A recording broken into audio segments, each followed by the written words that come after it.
Pour les chats, j'étais au courant. Le mois dernier, j'avais dû me débarrasser du mien, une gouttière, qui avait eu la mauvaise idée de naître blanc, taché de noir.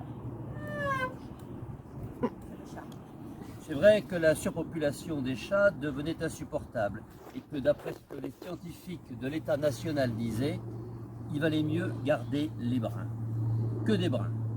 Tous les tests de sélection prouvaient qu'ils s'adaptaient mieux à notre vie citadine, qu'ils avaient des portées peu nombreuses et surtout qu'ils mangeaient beaucoup moins. Ma foi, un chat c'est un chat, et comme il fallait bien résoudre le problème d'une façon ou d'une autre, va pour le décret qui instaurait la suppression des chats qui n'étaient pas bruns. Les milices de la ville distribuaient gratuitement des boulettes d'arsenic. Mélangées à la pâtée, elles expédiaient les matous en moins de 2. Mon cœur s'était serré, puis on oublie vite.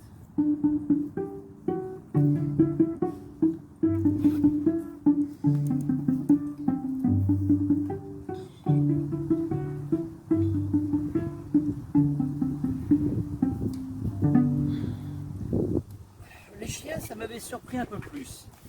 Je ne sais pas trop pourquoi, peut-être parce que c'est plus gros, que c'est le compagnon de l'homme, comme on dit.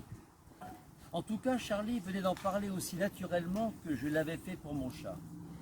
Et il avait sans doute raison, trop de sensiblerie ne mène pas à grand chose, et pour les chiens, c'est sans doute vrai que les bruns sont plus résistants.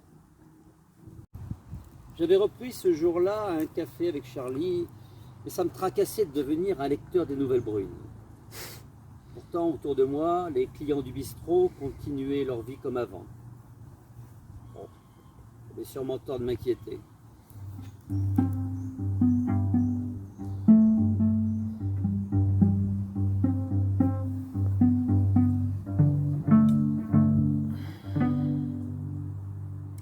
Après, ça avait été le tour des livres de la bibliothèque. Une histoire pas très claire encore.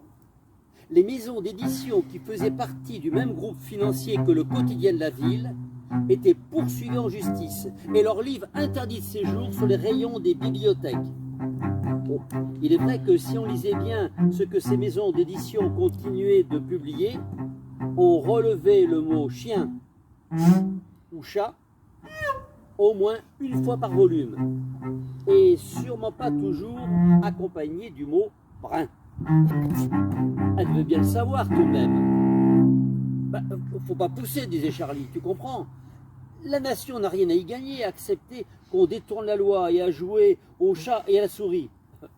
Brune, il avait rajouté en regardant autour de lui, souris brune, au cas où on aurait surpris notre conversation.